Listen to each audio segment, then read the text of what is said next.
Welcome to our educational video on blood cell identification under the microscope.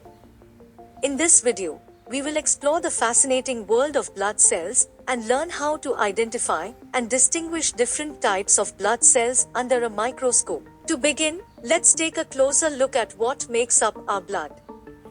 Blood consists of several components, the most prominent of which are red blood cells, white blood cells, and platelets. In this video, we'll focus on identifying these three types of blood cells. Red blood cells, or erythrocytes, are the most numerous cells in the blood. They are small and biconcave in shape, which gives them distinctive appearance under the microscope. You can identify red blood cells by their red-pink coloration and their unique disc-like shape with a central pallor.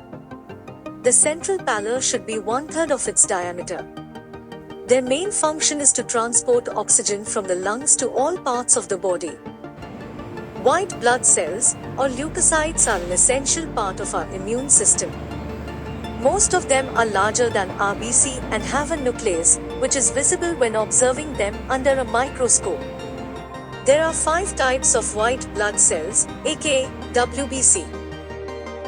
They are neutrophil, eosinophil, basophil, monocyte, and lymphocyte.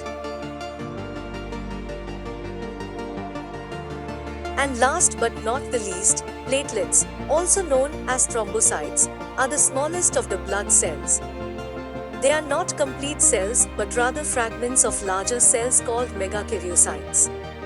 Under the microscope, they appear as tiny, irregularly shaped cell fragments, as you are seeing here. Sometimes it may be confused with staining artifacts. For this, you need to have a good quality smear and better staining.